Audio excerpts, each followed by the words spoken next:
ষষ্ঠ শ্রেণীর প্রিয় শিক্ষার্থী এসালদার স্যার ইউটিউব চ্যানেল থেকে তোমাদের সবাইকে স্বাগতম। আজকের পাঠ্য বিষয় হচ্ছে পরিবেশ।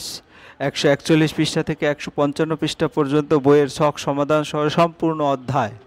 হ্যাঁ, অধ্যায় হচ্ছে 10, জীববৈচিত্র্য তার শ্রেণীবিভাগ। এটার সকল প্রশ্ন এবং প্রতিটা পেজ বাই পেজ সুন্দর করে বিশ্লেষণ করে দিয়ে তোমাদের প্রশ্ন উত্তর নিয়ে আলোচনা করা হবে। আশা করি ভিডিওটি তোমরা যদি একবারে সম্পূর্ণটা সুন্দরভাবে দেখো, তাহলে এই অধ্যায়ে যত রকমের প্রশ্ন আছে সমস্ত প্রশ্নই যে কোনো পরীক্ষায় তোমরা কমন পাবে। আর দেরি নয়, তোমাদের সব সরাসরি নিয়ে যাচ্ছি পড়াশোনা পড়বে। হ্যাঁ, তবে তার আগে একটু বলছি, তোমরা যদি এখনও আমার এই চ্যানেলটা সাবস্ক্রাইব করে না থাকো, তাহলে এখনই সাবস্ক্রাইব করে বেল আইকনটি প্রেস করে আমার সঙ্গেই থাকো পরবর্তীতে সুন্দর সুন্দর ভিডিও পাওয়ার জন্য। হ্যাঁ, এবার আমাদের অধ্যায় হচ্ছে পৃষ্ঠা নম্বর তোমাদের 141 পৃষ্ঠা। অধ্যায় হচ্ছে জীববৈচিত্র্য তার শ্রেণীবিভাগ।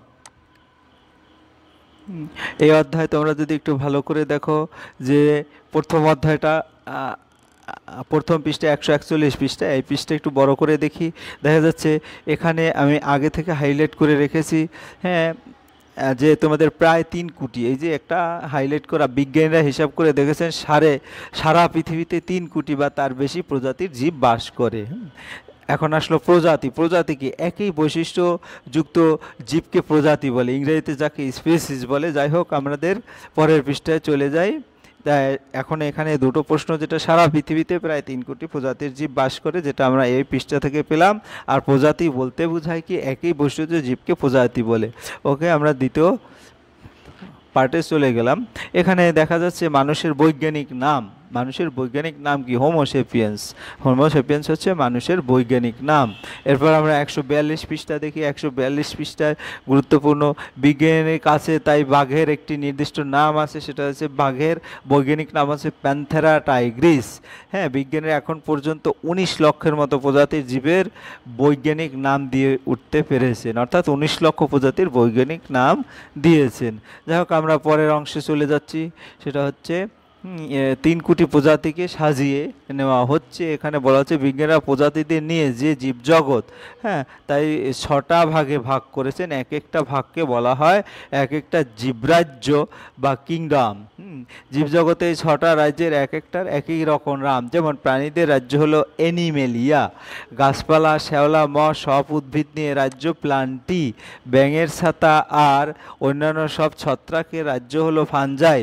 এককোষী জীব অর্থাৎ যাদের দেহ বলতে একটাই কোষ, তাদেরকে আবার 3টি রাজ্যে ভাগ করা হয়ে থাকে। ব্যাকটেরিয়া রাজ্য, যার নাম ব্যাকটেরিয়া, এছাড়া এমিবা, জিয়ার্ডিয়া, ইউগ্লেনিয়া, প্লাজোমোডিয়াম, প্যারামেসিয়াম, এরকম এককোষী জীবদের রাজ্যের নাম হচ্ছে প্রোটোজোয়া। এছাড়া আরও একটি রাজ্য এককোষী জীবদের, তার নাম হচ্ছে ক্লোমিস্টা।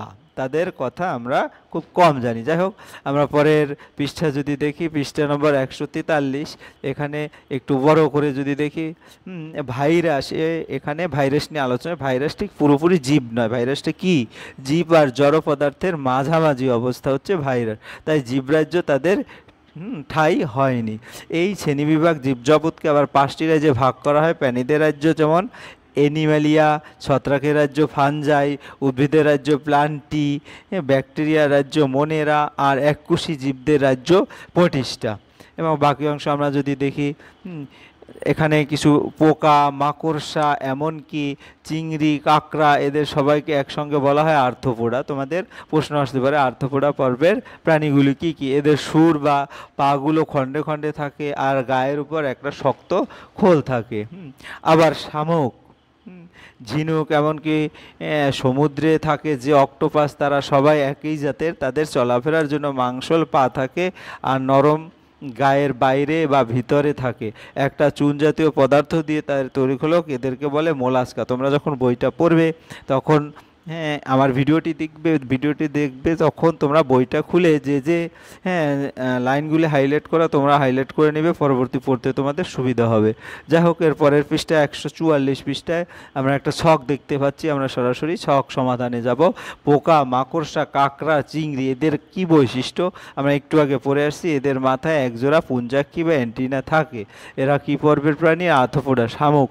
এখানে এই যে এখানে কি হবে? এখানে হবে শামুক আর ঝিনুক। এদের চলাফেরা করবার জন্য মাংসল পা থাকে, এদেরকে বলে মোলাস্কা। অর্থাৎ শামুক ঝিনুক হচ্ছে মোলাস্কা।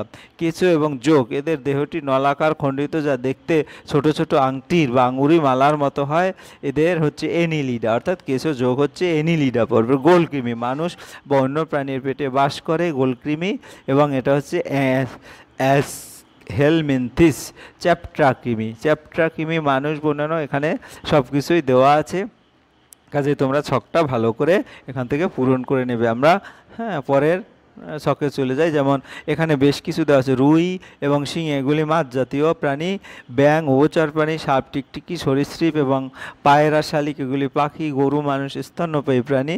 করডাটা প্রাণী হচ্ছে প্রথম স্তরের দেওয়া প্রাণীর যাদের নোট কর্ডের বদলে মেরুদণ্ড গজায়, তারা হলো মেরুদণ্ডী বা ভার্টিব্রেট প্রাণী। ঠিক, যাই হোক, আমরা পরের পৃষ্ঠায় চলে যাচ্ছি। এর পরের পৃষ্ঠায় হচ্ছে একটা ছক আছে, আমরা ছকটা একটু সমাধান করে আসি। জলে থাকে, গায়ে আঁশ, পাখনা নেড়ে চলাফেরা করে, ফুলকা দিয়ে শ্বাস নেয়, এটা হচ্ছে মাছ। তারপরে একটা বাচ্চা বেলায় জলে থাকে, লেজ নাড়ে, এটা হচ্ছে কি? উভচর। তোমরা 2 নম্বরে দেখবো উভচর। ডাঙাতেই ডিম পাড়ে, ডাঙাতেই বড় হয়, চলার সময় বুক মাটিতে ঘষ্টে যায়, এটা হচ্ছে সরীসৃপ। গা পালকে ঢাকা, ডানা মেলে উঠতে পারে, ডিম পারে, ডিম ফুটিয়ে বাচ্চাকে বড় করে, এগুলি হচ্ছে পাখি জাতীয় পদার্থ, পাখি জাতীয় প্রাণী। পাখি জাতীয়, ডিম পারে না, বাচ্চা দেয় না, বাচ্চাকে দুধ খেয়ে বড় করে, স্তন্যপায়ী প্রাণী। যাই হোক, আমরা পরের পৃষ্ঠায় চলে গেলাম। এখানে বেশ কিছু ছবি দেখছি এবং বেশ কিছু প্রাণীর নাম লেখা আছে। কোনটা কোন পর্বের প্রাণী সেই প্রাণী এখানে আমাদের লিখতে হবে। যেমন রুই, কেঁচো, বাদুড়, শিয়াল, টুনটুনি, হাতি, বিড়াল, বাঘ, সজারু, কই, পেঁচা, শকুন, কচ্ছপ। যাই হোক, আমরা যদি এই শখটা একটু সমাধান দেওয়ার চেষ্টা করি। আরশোলা প্রজাপতি এবং মশা, মাছি এগুলো হচ্ছে আর্থ্রোপোডা প্রাণী। মোলাস্কা, শামুক, ঝিনুক। এনিলিডা, কেঁচো এবং জোক। উভচর, ব্যাঙ এবং স্যালামান্ডার। তারপর সরীসৃপ, কচ্ছপ, কেউটে, গোসাপ, কুমির এগুলি সরীসৃপ, বুকের উপর ভর নিয়ে চলে। পাখি, টুনটুনি, পেঁচা এবং শকুন স্তন্যপায়ী। বাদুড়, শেয়াল, হাতি, বিড়াল, বাঘ, সজারু, ক্যাঙারু, জলহস্তী, তিমি, শুশু, গন্ডার। মানুষ এবং মাছ, রুই, কই, মাগুর মাছ, হাঙর। এটা তোমরা ভালো করে দেখবে, উদাহরণগুলি কোনটাকে কি বলে, পরীক্ষায় তোমাদের এভাবে প্রশ্ন আসতে পারে। যাই হোক, এরপর আমরা পরবর্তীতে উপরে বেশ কিছু তিন জাতীয় উদ্ভিদ দেখতে পাচ্ছি, 3 রকমের উদ্ভিদ, আর নিচে একটি ছক দেখতে পাচ্ছি। তাহলে আমরা উদ্ভিদ নিয়ে আলোচনা করি। যারা ছোট, ডালপালা প্রায় নেই, কখনো কখনো লতিয়ে, অর্থাৎ আমাদের বাম পাশের যে চিত্রটা, এই চিত্রটা যদি আমরা দেখি, এই চিত্রটা নিয়ে একটু আলোচনা করি। এটা কি? বিরুৎ জাতীয় উদ্ভিদ। যে সমস্ত উদ্ভিদের কাণ্ডের উচ্চতা কম, কাণ্ড সরু, নরম, দুর্বল, রসালো প্রকৃতির হয়, ছোট ছোট ডালপালা প্রায় নেই, তাদের বিরুৎ জাতীয় উদ্ভিদ বলে। অর্থাৎ এটা হচ্ছে বিরুৎ জাতীয় উদ্ভিদ, ইংরেজিতে হার্স বলে। ঠিক আছে, এরপরে হচ্ছে দ্বিতীয় যে টপিকসটা, সেটা হচ্ছে যে এটাকে আমরা কি বলবো? এটা হচ্ছে যে গুল্ম জাতীয় উদ্ভিদ। অর্থাৎ গুল্ম জাতীয় উদ্ভিদ কাকে বলে? যে সমস্ত উদ্ভিদ খুব বেশি লম্বা হয় না, তবে কাণ্ডের গোড়া থেকে প্রচুর ডালপালা বিস্তার করে, ঝোপের মতো দেখতে লাগে, তাদের গুল্ম জাতীয় উদ্ভিদ বলে। আমরা ইংরেজিতে বলবো শ্রাবস। ঠিক আছে, এরপরে যার বাংলা হচ্ছে গুল্ম। এবং পরের যেটা আমরা দেখতে পাচ্ছি সেটা হচ্ছে এই যে বৃক্ষ জাতীয় উদ্ভিদ, ট্রি। যারা লম্বা, যাদের মোটা, অর্থাৎ আমরা যদি ভালো করে দিই, যেসব উদ্ভিদের দীর্ঘ কাষ্ঠল গুড়ি আছে এবং গুড়ির উপর থেকে শাখা পোশাক উৎপন্ন হয়, তাদের বৃক্ষ বলে। তারপরে আমরা দেখা যাচ্ছে একটা ছক দেখতে পাচ্ছি, ছকটা আমরা পূরণ করব। কিভাবে পূরণ করব দেখো। আলু এবং কুমড়া, এটা দুজনেই দুটি বিরুৎ জাতীয় উদ্ভিদ। আলু, মটর, এবং এর মিলের মধ্যে কি আছে? অমিলের মধ্যে আলু মাটির নিচে হয় কিন্তু কুমড়ো মাটির উপর হয়। আম গাছ এবং জবা গাছ উভয় সপুষ্পক উদ্ভিদ। আম গাছ বৃক্ষ কিন্তু জবা গাছ গুল্ম জাতীয় উদ্ভিদ। আম গাছ বৃক্ষ কিন্তু জবা গাছ গুল্ম জাতীয় উদ্ভিদ। কাঁঠাল গাছ ও কলা গাছ উভয় সপুষ্পক উদ্ভিদ। কাঁঠাল গাছ বৃক্ষ, হ্যাঁ, কাঁঠাল গাছ হচ্ছে বৃক্ষ, কিন্তু কলা গাছ বিরুৎজাতীয় উদ্ভিদ। ধান গাছ এবং খেজুর গাছ উভয় সপুষ্পক উদ্ভিদ। ধান গাছ মিল হচ্ছে এটা, আর অমিল। ধান গাছের কাণ্ড নরম, খেজুর গাছের কাণ্ড শক্ত। তারপরে উচ্ছে গাছ ও বেগুন গাছ উভয় সপুষ্পক উদ্ভিদ। উচ্ছে গাছ বিরুৎজাতীয়, কিন্তু বেগুন গাছ গুল্মজাতীয় উদ্ভিদ। যাই হোক, আমার এখান থেকে এটা দেখতে পেলাম। এখন পরের পৃষ্ঠায় যাই। পরের পৃষ্ঠাটা হচ্ছে 147 পৃষ্ঠা। তো এখানে 147 পৃষ্ঠা যদি একটু দেখি, কলতলাটা পিছিল হয়ে গিয়েছে। হ্যাঁ, হয়েছিল, পরিষ্কার করা হয়নি বেশ কিছুদিন। এগুলি শ্যাওলাই। এরা এক ধরনের গাছ, এরা সবুজ, তাই অন্য গাছদের মতো নিজেদের খাবার নিজের দেহেই বানিয়ে ফেলে। তবে এদের দেহে কোনো মূল কাণ্ড বা পাতা নেই, এদের কোনো ফুলও হয় না। তো জলের গায়ে সবুজ রঙের, হ্যাঁ, সিল্কের সুতোর মতো লেগে আছে। এগুলিকে বলে কি বলে? এগুলিকে বলে হচ্ছে রেশম বা ওয়াটার সিল্ক ইংরেজিতে। যাই হোক, আমরা পরের টপিক্সে চলে যাচ্ছি। হ্যাঁ, একটা ছবি দেখতে পাচ্ছি এখানে। এই অর্থাৎ এদের কোনো ফুল হয় না, ফল হয় না, এরা মজ্জাতীয় উদ্ভিদ। একসঙ্গে এদের ব্রায়োফাইটা বলে। হ্যাঁ, তারপর শুশুনি শাক। শুশুনি শাকের যদি একটু বৈশিষ্ট্য পড়ি, এদের কোনো ফুল হয় না, ফলও হয় না, তাই শ্যাওলা এবং মজদের মতো এদের অপুষ্পক উদ্ভিদ বলে। গাছটার গোড়ায় কতগুলো শক্ত থলির মতো। হ্যাঁ, এরপরে আমরা পৃষ্ঠা 148 পৃষ্ঠা যদি দেখি, 148 পৃষ্ঠায় এরা এক ধরনের ফান। ঢেঁকি শাক, অর্থাৎ ঢেঁকি শাক এক ধরনের ফান জাতীয় উদ্ভিদ। ফান টেরিডোফাইটা জাতীয় উদ্ভিদ হচ্ছে। ফান কোন জাতীয় উদ্ভিদ? Fun pteridophyta. এরা সব ফান জাতীয় বা টেরিডোফাইটা জাতীয় উদ্ভিদ। তারপরে কুমড়ো আম, এদের যেমন ফুল, এটা আমরা বলি ব্যক্তবীজী উদ্ভিদ। যেসব উদ্ভিদের ফল হয় না, ফল বলে বীজগুলো কেবল দেখা যায়, তাদের ব্যক্তবীজী উদ্ভিদ বলে, যেমন পাইন। হ্যাঁ, তারপরে হচ্ছে গুপ্তবীজ। যে সমস্ত উদ্ভিদের বীজ ফলের মধ্যে লুকিয়ে থাকে, তাদের গুপ্তবীজ উদ্ভিদ। আম, জাম, কাঁঠাল আমরা ছবিতে দেখতে পাচ্ছি। হ্যাঁ, গুপ্তবীজী উদ্ভিদ। হ্যাঁ, হ্যাঁ, ইংরেজিতে বলে, যেমন আম, জাম, কাঁঠাল। যাই হোক, এরপরে আমরা দেখতে একবীজপত্রী উদ্ভিদ বলতে কি বুঝি? যে সমস্ত উদ্ভিদ বীজে একটি মাত্র বীজপত্র থাকে, তাদের একবীজপত্রী উদ্ভিদ বলে, যেমন ধান, ভুট্টো।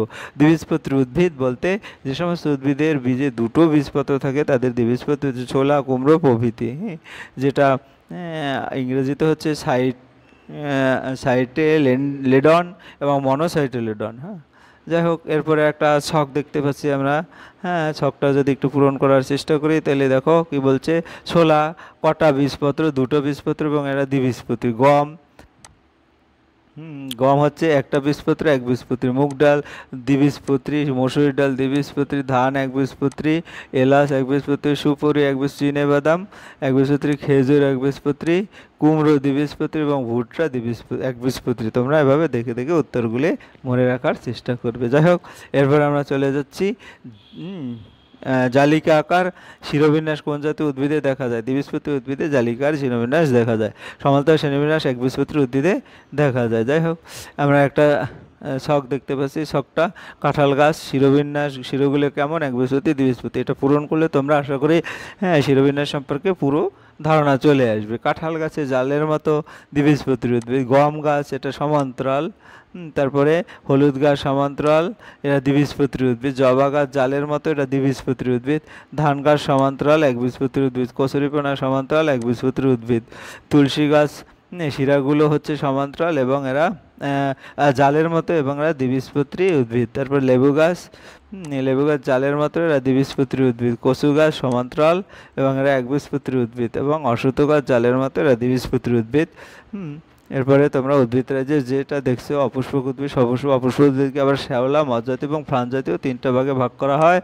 আবার সপুষ্পক উদ্ভিদকে ব্যক্তবীজী এবং গুপ্তবীজী উদ্ভিদে ভাগ করা হয়। হ্যাঁ, ব্যক্তবীজী উদ্ভিদের উদাহরণ সহ এখানে একবীজপত্রী আর দ্বিবীজপত্রী গুপ্তবীজী উদ্ভিদকে দুইটা ভাগে ভাগ করা হয়েছে। এবারে কিছু এমসিকিউ, অর্থাৎ সঠিক প্রশ্নের উত্তর যে বন্ধনী হইতে দেওয়া আছে, সেখান থেকে উত্তর দিতে হবে। আমরা সঠিক প্রশ্নের উত্তরগুলি একটু ভালো করে দিই। এখানে 15টা সঠিক প্রশ্ন। ছোলা হলো একটি সপুষ্পক উদ্ভিদ। ধানের খোসা ছাড়ালে একটি বীজপত্র দেখা যায়। মটরের খোসাটি ছাড়ালে দুইটি বীজপত্র দেখা যায়। তোমরা ভালো করে দেখবে। পাতায় জালের মতো শিরা হলো, সেটি দ্বিবীজপত্রী উদ্ভিদ। হ্যাঁ, তারপরে যদি আমরা পাতায় মাসিরের দুদিকে সমান্তরাল শিরা থাকলে সেটি একবীজপত্রী। তারপর কলা গাছ একটি একবীজপত্রী উদ্ভিদ। অশ্বত্থ গাছ একটি দ্বিবীজপত্রী উদ্ভিদ। বীজ ফলের মধ্যে থাকলে সেটি গুপ্তবীজী উদ্ভিদ। বীজ যদি ফলের মধ্যে না থাকে সেটি বীজ যদি ফলের মধ্যে না থাকে তাহলে সেটি কি? বীজ যদি ফলের মধ্যে না থাকে সেটি ব্যক্তবীজী উদ্ভিদ। আম একটি গুপ্তবীজী উদ্ভিদ এবং পাইন একটি গুপ্তবীজী উদ্ভিদ। হ্যাঁ, পাইন একটি ব্যক্তবীজী উদ্ভিদ এবং মশ ফার্ন ইত্যাদি এগুলি মশ ফার্নদের পাতা কচি অবস্থায় কুকুরের লেজের মতো গুটিয়ে থাকে। এরপরে আমরা 13 নম্বর প্রশ্নটায় ড্যাশ দের অর্থাৎ শ্যাওলাদের দেহে মূল কাণ্ড পাতা থাকে না, অর্থাৎ মূল কাণ্ড পাতা থাকে না। হ্যাঁ, শ্যাওলাদের দেহে মূল কাণ্ড পাতা থাকে না। স্পাইরোগাইরাদের বা জল রেশম একটি শ্যাওলা। ঢেকি শাক একটি জল রেশম একটি ফার্ন, ঢেকি শাক একটি ফার্ন। হ্যাঁ, এরপরে আমরা চলে যাচ্ছি পরবর্তী অংশে। সব ধরনের ব্যক্তি একটি রাজ্যে রাখা হয়, সব ধরনের এই রাজ্যের নাম হলো মনেরা। অনেক ছোট ছোট ঘর বা কুঠুরি নিয়ে আমাদের সবার শরীর তৈরি, তবে সে কুঠুরিগুলো খালি চোখে আমরা দেখতে পাই না। এই কুঠুরিগুলোকে বলা হয় কোষ। অধিকাংশ কোষের মধ্যে এটা গোল মতো বস্তু থাকে যেটিকে আমরা নিউক্লিয়াস বলি। তারপরে হচ্ছে ম্যালেরিয়া রোগের নাম নিশ্চয়ই তোমরা শুনে থাকো। ম্যালেরিয়া রোগ হলে কাঁপুনি দিয়ে জ্বর আসে, আমাশা হলে পেটের গোলমাল হয়। এবং এদের কোষের মধ্যে নিউক্লিয়াস থাকে। এইসব নিউক্লিয়াস থেকে একটি কোষের জীবদের যে রাজ্যের মধ্যে রাখা হয় সেটা হলো প্রতিষ্ঠা। তাহলে প্রতিষ্ঠা যেসব জীবের দেহ নিউক্লিয়াস যুক্ত একটিমাত্র কোষ নিয়ে গঠিত তাদের প্রতিষ্ঠা বলে। এরপরে আমরা একটা ছক দেখতে পাচ্ছি, অমেরুদণ্ড এবং মেরুদণ্ড। অমেরুদণ্ড প্রাণীর মধ্যে ব্যাঙাচি যোগ শামুক ঝিনুক এবং মেরুদণ্ড প্রাণীর মধ্যে ব্যাঙ সাপ কচ্ছপ গোসাপ। তারপরে আবার একটা ছক দেখতে পাচ্ছি, এটা হচ্ছে কি অমেরুদণ্ড মাকড়সা গুবরে পোকা মথ ঘাসফড়িং এবং মেরুদণ্ডের মধ্যে বাঘ সিংহ হাতি জিরাফ। তারপরে আর একটা ছক দেখতে পাচ্ছি, মেরুদণ্ড প্রাণীর মধ্যে ফড়িং শামুক মৌমাছি সাপ এবং মেরুদণ্ড প্রাণীর মানুষ কুকুর কাক কচ্ছপ। আর একটা দেখতে পাচ্ছি, এটা হচ্ছে অমেরুদণ্ড কাঁকড়া তারা মাছ বা স্টারফিশ শৈবাল অক্টোপাস। আমরা ছবি দেখে দেখতে পাচ্ছি যে কোথায় কোথায় এগুলি তিমি অর্থাৎ সামুদ্রিক, যেটা আর কি সামুদ্রিক ঘোড়া ডলফিন এবং সমুদ্রের কচ্ছপ। এখানে আবার আর একটা আমরা দেখতে পাচ্ছি যে অ্যাকুরিয়ামের রিলেটেড যেটা। অমেরুদণ্ড প্রাণীর মধ্যে হচ্ছে কি অমেরুদণ্ড প্রাণী শামুক কাঁকড়া প্রবাল ঝিনুক কেঁচো, মেরুদণ্ড প্রাণী গোলফিশ রুই কাতলা ব্যাঙ এবং কচ্ছপ। অমেরুদণ্ড প্রাণী পিঁপড়ে গুবরে পোকা কেঁচো জোক মাকড়সা মেরুদণ্ডী সাপ ব্যাঙ গরু শালিক এবং পায়ের। এক কথায় এখন তোমাদের সমস্ত বইয়ের আলোকে মোটামুটি পৃষ্ঠা বাই পৃষ্ঠা আলোচনা করা হচ্ছে। এখন এখানে মোস্ট গুরুত্বপূর্ণ যে প্রশ্নগুলো এক নজরে সেটা নিয়ে আলোচনা। প্রজাতি বলতে কি বোঝো? একই বৈশিষ্ট্য জীবকে প্রজাতি। বিজ্ঞানে এখন পর্যন্ত কতগুলো প্রজাতির বিজ্ঞানীরা এখন পর্যন্ত প্রায় 19 লক্ষ প্রজাতির বৈজ্ঞানিক নাম, যেটা তোমরা বইয়ে পড়েছো। জীবরাজ্য বা কিংডম কি? বিজ্ঞানীরা সমগ্র জীবজগৎকে যে 6টি ভাগে ভাগ করেন, এক একটি ভাগকে বলা হয় এক একটি জীবরাজ্য বা কিংডম। দুটি বিরুৎজাতীয় উদ্ভিদের নাম হলো আলু ও কুমড়ো আলু। দুটি গুল্মজাতীয় উদ্ভিদের নাম হলো জবা গাছ এবং তুলসী গাছ। তারপর জলের রেশম কোন গোষ্ঠীর অন্তর্গত? জলের রেশম হলো থ্যালোফাইটা বা শ্যাওলা গোষ্ঠীর অন্তর্গত। অপুষ্পক উদ্ভিদ কাকে বলে? যে সকল উদ্ভিদের ফুল ফল কিছুই হয় না তাদের অপুষ্পক উদ্ভিদ বলে, যেমন ফার্ন মাস প্রভৃতি। সবুজ উদ্ভিদ কাকে বলে? যে সকল উদ্ভিদের ফুল ফল হয় তাদের সপুষ্পক উদ্ভিদ বলে, যেমন আম জবা প্রভৃতি। মহাশ কোন জাতীয় উদ্ভিদ? মহাশ ব্রায়োফাইটা জাতীয় উদ্ভিদ। শুষ্নী শাক সপুষ্পক নাকি অপুষ্পক উদ্ভিদ? শুষ্নী শাক অপুষ্পক উদ্ভিদ। ফার্ন কোন জাতীয় উদ্ভিদ? ফার্ন টেরিডোফাইটা জাতীয় উদ্ভিদ। ব্যক্তবীজী উদ্ভিদ বলতে কি বুঝো? যে সমস্ত উদ্ভিদের ফল হয় না বলে বীজগুলোই কেবল দেখা যায় তাদের ব্যক্তবীজী উদ্ভিদ বলে, যেমন পাইন। গুপ্তবীজী উদ্ভিদ বলতে যে সমস্ত উদ্ভিদের বীজ ফলের মধ্যে লুকিয়ে থাকে তাদের গুপ্তবীজী উদ্ভিদ বলে, যেমন আম জাম কাঁঠাল প্রভৃতি। একবীজপত্রী উদ্ভিদ বলে যে সমস্ত উদ্ভিদের বীজে একটি মাত্র বীজপত্র থাকে তাদের একবীজপত্রী, যেমন ধান ভুট্টো প্রভৃতি। দ্বিবীজপত্রী উদ্ভিদ বলতে যে সমস্ত উদ্ভিদের বীজে দুটি বীজপত্র থাকে তাদের দ্বিবীজপত্রী উদ্ভিদ, যেমন ছোলা কুমড়ো প্রভৃতি। জালকাকার শিরোবিন্যাস কোন জাতীয় উদ্ভিদে দেখা যায়? দ্বিবীজপত্রী উদ্ভিদ জালকার শিরোবিন্যাস দেখা যায়। সমান্তরাল শিরোবিন্যাস কোন জাতীয় উদ্ভিদে দেখা যায়? সমান্তরাল শিরোবিন্যাস একবীজপত্রী উদ্ভিদের প্রতিষ্ঠা কি? যেসব জীবের দেহ নিউক্লিয়াস একটিমাত্র কোষ নিয়ে গঠিত তাদের প্রতিষ্ঠা বলে। একটি মোলাস্কা শ্রেণীর প্রাণীর নাম কি? একটি মোলাস্কা শ্রেণীর প্রাণীর নাম অক্টোপাস। শ্যাওলাদের গুরুত্বপূর্ণ বৈশিষ্ট্য কি? শ্যাওলাদের দেহে কোনো মূলকাণ্ড বা পাতা থাকে না। ঢেঁকি শাক কি জাতীয় উদ্ভিদ? ঢেঁকি শাক ফান জাতীয় উদ্ভিদ। ফান জাতীয়। তো কোন রাজ্যে জীবদের দেহে ক্লোরোফিল থাকে না? ফানজাই রাজ্যে জীবদের দেহে ক্লোরোফিল থাকে না। জলে থাকে, গায়ে আঁশ পাখনা নেড়ে চলাফেরা করে, ফুলকে দিয়ে শ্বাস নেয়, এরূপ মেরুদণ্ড প্রাণীর ভাগটির নাম কি? এই ভাগটির নাম হচ্ছে মাছ। কোন জাতীয় উদ্ভিদের পাতায় সমান্তরাল শ্রেণীবিন্যাস দেখা যায়? একবীজপত্রী উদ্ভিদে। শ্যাওলারা কী কারণের জন্য নিজেদের খাবার নিজেরা বানিয়ে ফেলে? শ্যাওলা সবুজ হওয়ার কারণে নিজেদের খাবার নিজেরাই বানিয়ে ফেলে। অনেক ছোট ছোট ঘর বা কুঠুরি নিয়ে আমাদের শরীর তৈরি হয়, সেগুলিকে কী বলে? কোষ বলে। ঢেঁকি শাক কী জাতীয় উদ্ভিদ? ঢেঁকি শাক ফার্ন জাতীয় উদ্ভিদ। কোন মেরুদণ্ড প্রাণীর পা থাকে না? সাপ। একটি প্রাণীর নাম লেখো যার দেহে সারা জীবন নেটকোট থাকে। একটি প্রাণীর নাম হলো এমফিওক্সাস, এর দেহে সারা জীবন নোটকোট থাকে। কোন জাতীয় উদ্ভিদের ফুলে বৃত্তি, পাপড়ি এবং পুংস্তব থাকে না? ব্যক্তিজ উদ্ভিদের ফুলে বৃত্তি, পাপড়ি এবং পুংস্তব থাকে না। চামড়ার উপরে যে দাঁত নামক রোগ হয় তার জন্য দায়ী কোন ধরনের জীব? চামড়ার উপরে যে দাঁত নামক রোগ হয় দায়ী হলো ফাঞ্জাই রাজ্যের অন্তর্গত জীব ছত্রাক।